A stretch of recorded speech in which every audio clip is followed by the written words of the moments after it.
నా భారతీయ సోదరి సోదరులకు రాఖీ పూర్ణిమ శుభాకాంక్షలు. చెల్లి, అక్క వాళ్ళు మన తోబుట్టువులు. పుట్టేటప్పుడు మన తోబుట్టువులుగా పుట్టారు. చనిపోయేటప్పుడు వేరే వారికి భారీగా చనిపోవచ్చు. బట్ జీవితాంతం వారికి మనం అండగా ఉండాలి. అప్పుడే ఆ రక్త సంబంధానికి విలువ. అలా మీరు ఉండండి. అలా ఉండలేని పక్షంలో వారిని మాత్రం ఇబ్బంది పెట్టకండి. డబ్బు వస్తుంది పోతుంది, కానీ బంధాలు బంధుత్వాలు ఇవే శాస్త్రం. ఆ రకంగా ఉండాలని రాఖీ కట్టే చెల్లెమ్మలు కూడా అత్యాసపోవద్దు. రాఖీ కట్టించినటువంటి అన్నదమ్ములు కూడా బాధ్యతను వదిలేసి వాళ్ళని ఇబ్బంది పెట్టవద్దని కోరుకుంటూ, మరొక్క మారు మన భారతీయ సంస్కృతి సాంప్రదాయాలు వచ్చే ప్రతి పండుగ, ప్రతి ఆచారం వెనుక గొప్ప సైన్స్ ఉంటుంది. అలాగే గొప్ప మానవత విలువలనే ఉంటాయి. అవి అంతా ఫాలో అవ్వాలని కోరుకుంటూ హ్యాపీగా సంతోషంగా ఉండండి. మీ మతం ఏదైనా ఈ భారతదేశం నేల మీద ఉన్నటువంటి ఆచార వ్యవహారాలు, సంస్కృతి సంప్రదాయాలు అన్నీ కూడా గొప్పవి అన్న విషయం గుర్తుంచుకోండి. ఇక ధర్మస్థల కేసుకు సంబంధించి డే 1 నేను పెట్టినటువంటి ఒక వీడియో ఇది. చాలామంది అపోజ్ చేశారు, పిచ్చి పిచ్చి కామెంట్లు పెట్టారు. ఇంక నా వల్ల కాక కుదిరోజు లేకపోతే అసలు నిజాలు బయట పెడితే అప్పుడు దీన్ని ప్రైవేట్లో పెట్టా. ఆ తర్వాత ఎప్పుడైతే నిజాలు బయటపడ్డాయో అప్పుడే మళ్ళీ పబ్లిక్ చేసా, వీడియో కూడా ఇచ్చాను. సో ఇప్పుడు కూడా మీరు క్రాస్ చెక్ చేయండి. నేను ఇచ్చినంత డేరింగ్ స్టెప్, నేను వేసిన డేరింగ్ స్టెప్ కావచ్చు, నేను క్రాస్ చెక్ చేసి ఇచ్చిన నిజాలు కావచ్చు, again and again away prove అవుతున్నాయి. బట్ డే 1 నుంచి నేను కోరుకునేది ఏంటి, ఈ పారిశుధ్య కార్మికుడు భీమా ఎవరైతే ఉన్నారో అతను ప్రాణాలు తెగించి ఈరోజు వచ్చాడు అంటే ఖచ్చితంగా అక్కడ ఏదో ఒక రహస్యాన్ని, చీకటి భాగవతాన్ని బయట పెట్టాలనే వచ్చాడు. అది బయటపడాలి.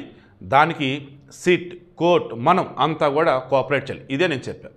అయితే అడుగడుగున సవాలంటూ, ఆడవాళ్ళు అక్కడికి వెళ్తే బయటకు రారంటూ, దారుణాలు ఎన్నో ఉన్నాయంటూ, ఉన్నవి లేని పని అన్నీ కల్పించి ఆ రకంగా వార్తలు ఇస్తుంటే అది నేను చూసి తట్టుకోలేక అసలు ఎందుకు ఇలా చేశానని చూస్తే అప్పుడు టార్గెట్ ధర్మస్థల, టార్గెట్ మందాస్వామి ఆలయం, ఇవన్నీ తర్వాత తెలిసింది.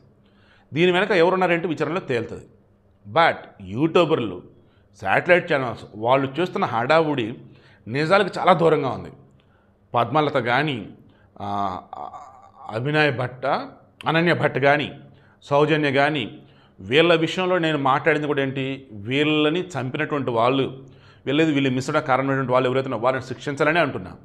దాన్ని నిన్న చెప్పింది కూడా అక్కడ వాళ్ళు ధర్మస్థల, బెల్తంగడి, పంజర, పింగేరు ఇంకో ఊరు ఉంది కదా, ఈ చుట్టుపక్కల ఊళ్ళల్లోనే భయంకరమైన కరుగట్టిన ఒక ముఠా అనేది ఉంది.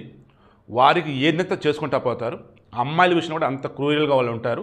వీళ్ళకి లోకల్గా ఉన్న పోలీసుల సపోర్టు, లోకల్గా ఉన్నటువంటి డబ్బుని బ్యాచ్ సపోర్టు. కారణం వీళ్ళంతా ఒక బ్యాచ్, చిన్న సైజు ధర్మస్థల రిపబ్లిక్ అన్నట్టుగా అదొక దేశం అంటే క్రియేట్ చేసుకుంటారు. వీళ్ళకి ఎవరు సపోర్ట్ కూడా ఊహకు అందదు. గవర్నమెంట్ కాంగ్రెస్ ఉన్నా, జేడీఎస్ ఉన్నా, బీజేపీ ఉన్నా, ఏది ఉన్నా కానీ వీళ్ళ నడిచిపోతుండిద్ది. అందుకే ఇప్పుడు దీని అంతా బయట పెడతాని కోసమే ఈ పారిశుధ్య కార్మికుడు వచ్చని చెప్పేసి వాళ్ళు చెప్పటం, మనం అది కూడా రివీల్ చేసాం. ఇక ఏదైనా ఫస్ట్ చెప్పింది 15 స్పాట్లు, 6వ స్పాట్లో ఎముకలు బయటపడ్డాయి. ఆ ఎముకలు ఎవరు వెంటనే చూసినప్పుడు 40 సంవత్సరాల క్రితం చనిపోయినటువంటి ఒక మనిషివి. సో ఇతను చెప్పినటువంటి టెన్యూర్ ఎంత, 1995 to 2014. సో ఇది కాదు. నెక్స్ట్ 9వ స్పాట్లో దొరికిన శవం, అది వచ్చేసి ఒక మగతంది ఊరేసుకొని చనిపోయాడు, లేదా ఊరేసి చంపారు తెలిసిద్ది. ఫోరెన్సిక్ వాళ్ళు చెప్పిందంటే జస్ట్ 2 years బ్యాక్ చనిపోయాడు, 2022 or 23. సో ఇతను చెప్పిన 10 yearలో 6వ గుంతలోది లేదు, 9వ గుంతలోది లేదు. దెన్ అతను తెచ్చిన శవం ఉంది కదా, ఫస్ట్ స్కెలిటన్ తెచ్చాడు, అది చూద్దామని చెక్ చేశారు. అది ఏకంగా 30 సంవత్సరాల క్రితం, అంటే బిఫోర్ 1994 బిఫోర్, అంటే అది కూడా ఇతనికి సంబంధించింది కాదు. అంటే ఇతను ఎక్కడో శ్మశానంలో తీసుకొచ్చి ఉండాలా, లేదా ఇతనికి తెలిసింది ఎవరంటే వాళ్ళు తీసుకొచ్చి ఉండాలి. ఇక ఇప్పుడు ప్లాన్ బి ఏం చేస్తున్నారంటే అసలు ఇతను చెప్పిన చోటలు తవ్వటం కాదు, అసలు ఇతను చెప్తుంది నిజమా కదా ముందు చెక్ చేద్దామని చెప్పేసి అతను క్వశ్చన్ చేస్తున్నారు. ఈలోపు అతను ఐఎమ్ రెడీ, ఎనీ టెస్ట్ నేను రెడీ అన్నాడు. నార్కో అనాలిసిస్ టెస్ట్ చేస్తారా, పాలిగ్రాఫ్ టెస్ట్ చేస్తారా, లైట్ డిటెక్టరా, ఇది మన తర్వాత మాట్లాడుకుందాం. ఇప్పుడు ఇతనితో పాటు ఇతను ఏమన్నాడు, కొంతమంది అనుమాతుల లిస్ట్ ఉంది, నాకేదనైతే అప్పుడు ఇది ఓపెన్ చేయండి అన్నాడు. ఆ తర్వాత చేద్దాం, ముందు వాళ్ళు ఎవరో చెప్పు అని చెప్పేసి అన్న తర్వాత వాళ్ళని పిలిపించి విచారణ అనేది చేస్తున్నారు. ఇది బయటికి రావట్లేదు. బయటకు వచ్చింది బాడీస్ ఏమేంటి అన్నప్పుడు ఇతను స్టార్టింగ్ తెచ్చిన స్కెలిటన్ 30 సంవత్సరాల క్రితంది, అది మగవారిది. 6వ గుంతలో దొరికిన బాడీ, ఆ బోన్స్ ఏవైతున్నాయో అది 40 సంవత్సరాల క్రితంది. దెన్ 9వ గుంతలో దొరికిన బాడీ ఎవరిదైతుందో అది వచ్చేసి కూడా మగవారిది, 2 సంవత్సరాల క్రితం చనిపోయింది. నెక్స్ట్ ఇప్పుడు 16, 17 ఇంకో 2 స్పాట్లు చూపించాడు. ఇందులో వేద వల్ల ఎవరో ఒక పర్సన్ చనిపోయినారు. ఆమె చనిపోయిన ఆమె ఆనవాళ్ళు ఎక్కడైతే దొరికే దానికి నీరు పోయినటువంటి చోట చెప్తూ ఉన్నాడు. దాన్ని తవ్వుదామన్నారు. ఈ మీనులు 13వ దాన్ని తవ్వుదామంటే అక్కడ బ్రిడ్జ్ అయితే కట్టారు నేత్రావతి ఒడ్డు మీద. ఆ బ్రిడ్జ్ కట్టడం మీద పల్లంలో ఉంది గుంత. బట్ బ్రిడ్జ్ కట్టేశారు కదా, అప్పుడు చూస్తే మొత్తం మట్టి పెరిగిపోయింది.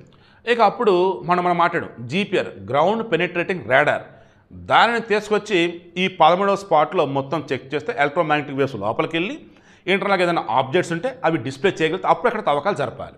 ఇతనేమంటాడు 13వ స్పాట్లోనే 8 మంది నేనే పూడ్చిపెట్టా అంటాడు. గతంలో కూడా చెప్పాడు 6వ దగ్గర వచ్చేసి 2 పూడ్చిపెట్టాడు, మీతో కూడా అలాగే చెప్పాడు. ఇతనేమో నేను పూడ్చిపెట్టా ఇంతమంది అంతమంది ఆడవాళ్ళు మగవాళ్ళు పిల్లలని మొత్తం లెక్క చెబుతున్నాడు. ఆడ తవ్వి చూస్తే లేవు. అయితే అతను వెళ్ళిన తర్వాత ఇతను కనపడతలేదురా, వీడు ఎక్కడైనా చెప్తాడని చెప్పేసి శవాలు మాయం చేసి ఉండాలి. లేదన్నప్పుడు ఇతను చెప్పింది అబద్ధమై ఉండి వేరే నిజం కోసం ఇతను ఎఫర్ట్స్ పెడుతూ ఉండాలి. లేదన్నప్పుడు ఈ మధ్యలో వర్షాలు వరద మొత్తం కొట్టుకుపోయి ఉండాలి. లేదన్నప్పుడు మనం మొన్న మాట్లాడుకున్నాం, అక్కడ ఉన్న వాళ్ళు చెప్తున్నారు ఘోరాతి ఘోరంగా రేప్ చేసి చంపేసి అడవిలో పడేస్తే అడవి పందులు అడవి జంతువులు వాళ్ళని పీకు తినేసి ఎముకలు మిగిలితే ఆ ఎముకలను కూడా మాయం చేసేవాళ్ళు, అంత ఘోరమైన పెద్ద మాఫియా ఇక్కడ నడుస్తుందన్నాడు.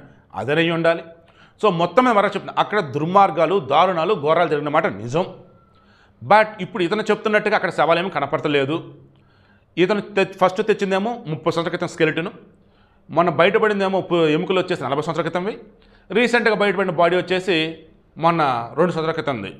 దాని ఇక 13వ స్పాట్లో దొరకడం మీద బేస్ అయింది. అదే ఇంకో 2 స్పాట్లు అన్నాడు సార్ తవ్వుదాలే అంటున్నారు. ఇప్పుడు మొత్తం 17 స్పాట్లు. ఇక ఓవరాల్గా అన్నప్పుడు ఇంకో అంతమంది వచ్చి అక్కడ కొంతమంది చనిపోయినారు, ఇక్కడ కొంతమంది చనిపోయినారు, అక్కడ పూడ్చిపెట్టాం, ఇక్కడ పూడ్చిపెట్టాం, వాళ్ళ పూడ్చడం నేను చూశాను చెప్పేసి ఇంకొంతమంది చెప్తున్నారు. అలా ఎవరైనా కనుక ముందుకు వస్తే వారికి సెక్యూరిటీ ఇవ్వడం కావచ్చు, వాళ్ళు చెప్పి నిజమా కాదని క్రాస్ చెక్ చేసుకునేటప్పుడు వీళ్ళు కొంచెం అడ్వాన్స్ వేలో ముందుకు వెళ్తూ ఉన్నారు. స్పాట్లో గ్రౌండ్ పెనిట్రేటింగ్ రాడార్ వాడాలన్నప్పుడు పర్మిషన్ కావాలి, పర్మిషన్ ఆల్రెడీ ఇచ్చారు, దాన్ని బాడీకి తీసుకోవాలి, దాన్ని బయట నుంచే తీసుకురావాలి, వీళ్ళ సొంత దగ్గర వీళ్ళ దగ్గర లేదు. అది ఎక్కువ ఎక్కడైతే మైన్స్ ఉంటే అక్కడ ఉంటూ ఉండేది. ఎందుకంటే 10 మెగాహెర్ట్జ్ నుంచి 2.6 గిగాహెర్ట్జ్ వరకు ఆ ఫ్రీక్వెన్సీ అనేది దాన్ని బట్టి యూజ్ చేస్తారు.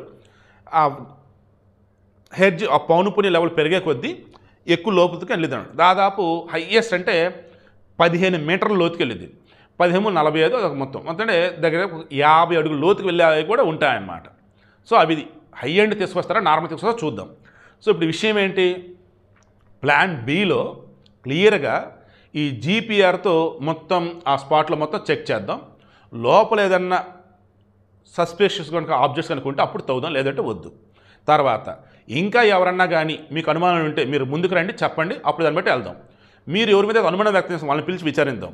అసలు ఫస్ట్ మీరు చెప్పి నిజమా కాదు మిమ్మల్ని విచారిద్దాం. అలాగే ఇప్పుడు ఈ పారిశుద్ధ్య కార్మికుడు భీమాని కూడా విచారిస్తూనే ఉన్నారు.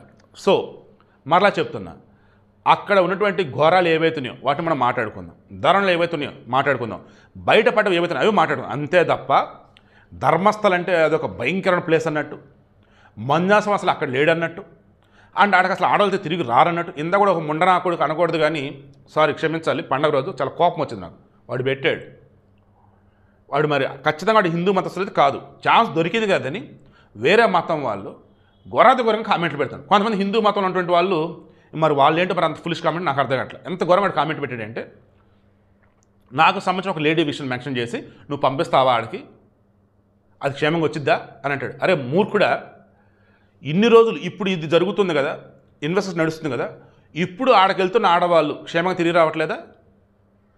పిల్లల నుంచి పెద్దవాళ్ళ వరకు ధర్మస్థలలో మంజుస్వామి ఆలయానికి ఆడవాళ్ళు వెళ్తున్నారా లేదా? ఇప్పుడు వాళ్ళు క్షేమంగా ఇళ్ళకి వెళ్తున్నారా లేదా? ఎంత మూర్ఖంగా ఉన్నారంటే ఇట్లాంటి ఎదవలు ఉండబట్టారా? టెర్రరిస్టులు కూడా ఇక్కడికి వచ్చి స్లీపర్ సెల్స్గా ఉండి దాడులు చేస్తున్నారు.